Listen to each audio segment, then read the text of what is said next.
This video is for Chemistry in the Earth System, Unit 1.2, Thermochemistry. Today's essential question is, what is the relationship between physical changes and changes in energy? What is the relationship between physical changes and changes in energy? Our first main idea: energy released in freezing and condensing. Energy released in freezing and condensing. Freezing temperatures can destroy an orange crop. If you were a farmer, how could you protect the unharvested fruit from freezing? You could protect the fruit by spraying water on and around the trees in that orchard. Because as water cools and then it freezes, it releases energy. Freezing, remember, is an exothermic process. Thermal energy released by the water is transferred to the air and the fruit. The fruit is warmed as the water freezes. The ice on the fruit also insulates the fruit against the air temperature dropping below 0 degrees Celsius, which is the freezing point of water. So, the change of a gas to a liquid, or the condensing, is also an exothermic physical change. A gas must release energy to change into a liquid. So, when a mirror fogs up, it absorbs the energy released by the condensing water vapor. Another exothermic process is deposition. Deposition is a physical change that results in a gas changing into a solid without first changing into a liquid. Deposition can be observed on windows during cold winter weather when water vapor changes into ice crystals. Energy absorbed in melting and vaporizing. Energy absorbed in melting and vaporizing. A change that is exothermic in one direction is endothermic in the reverse direction.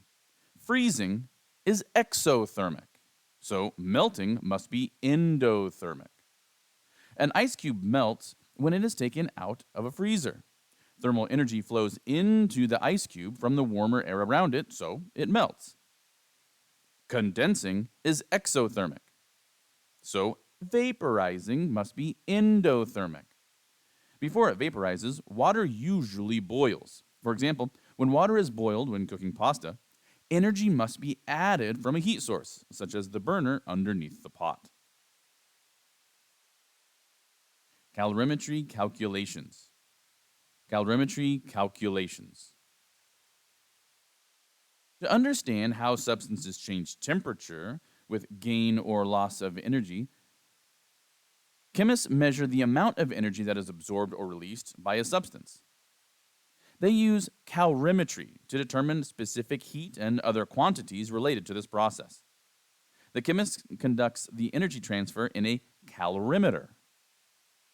For example, a chemist puts a small sample of hot metal in cool water inside of a calorimeter.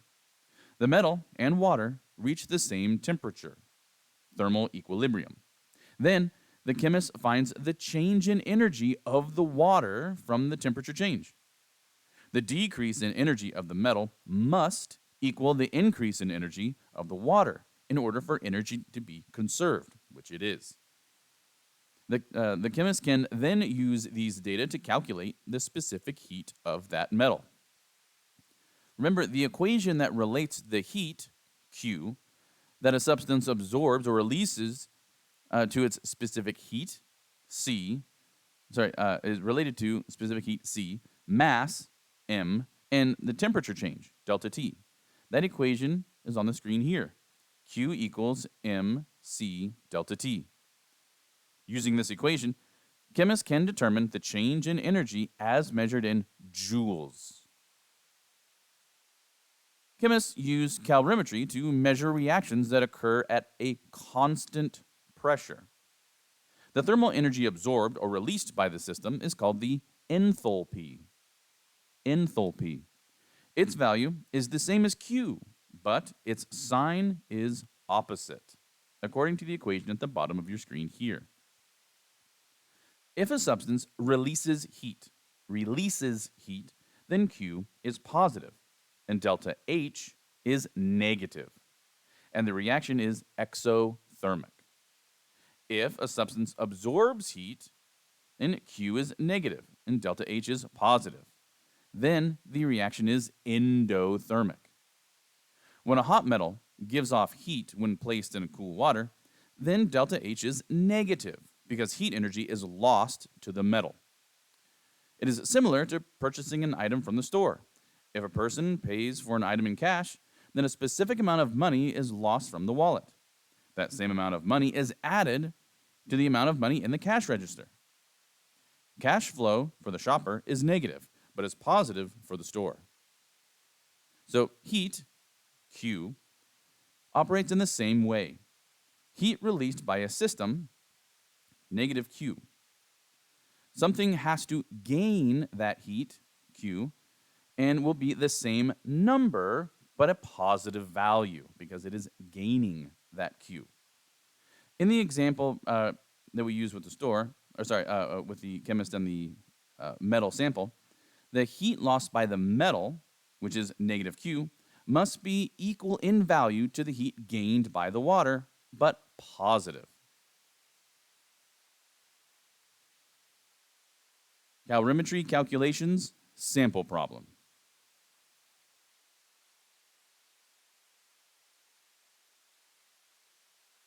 So a calorimeter holds 145 grams of water at 22 degrees Celsius. A sample of hot aluminum is added to the water, and the final temperature of the water and aluminum is 28 degrees Celsius. How much heat was released by the aluminum to make this change? By the way, the specific heat of water is 4.186 joules per gram Celsius. So how do we solve this? We're given these terms by the prompt. We have the mass at 145 grams. We have the delta T at 6 degrees Celsius of the water. And then the C value, we can round it to 4.19 joules per gram Celsius. Now we can substitute all of these terms into the equation and immediately solve for Q. So we get a negative 3,637 joules.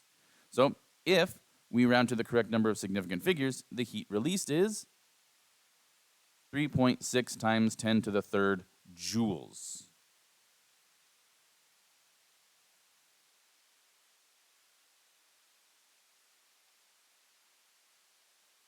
Changing temperature, phase change, and specific heat.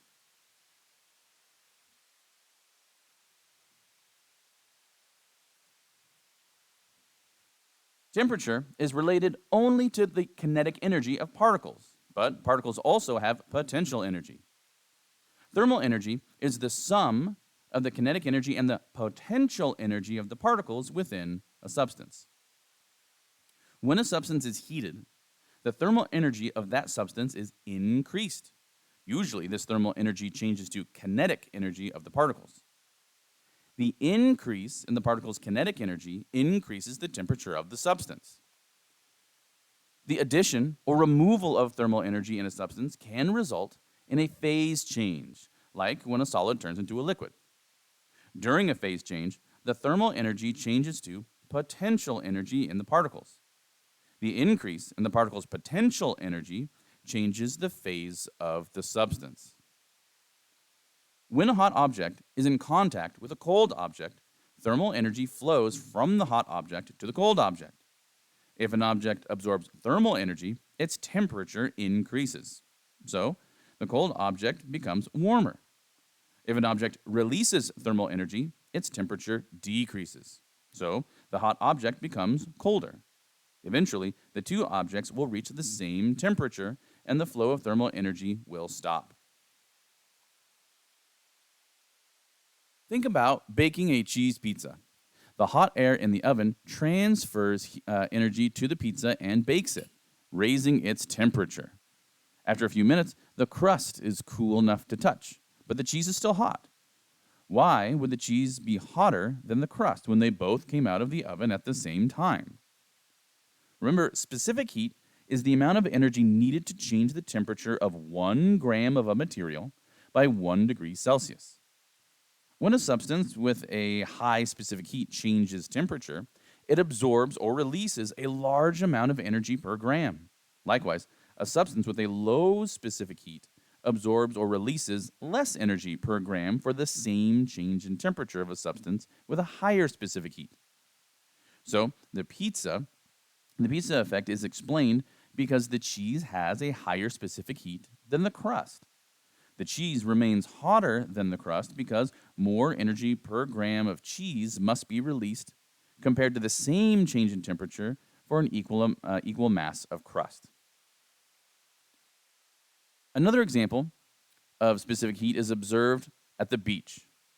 During hot summer months, the sand along the water is hotter than the adjacent water. This is because the specific heat of the sand is less than the specific heat of the water. Less energy from the sun is required to increase the temperature of the sand than is required to increase the temperature of the water. Phase diagrams. Phase diagrams.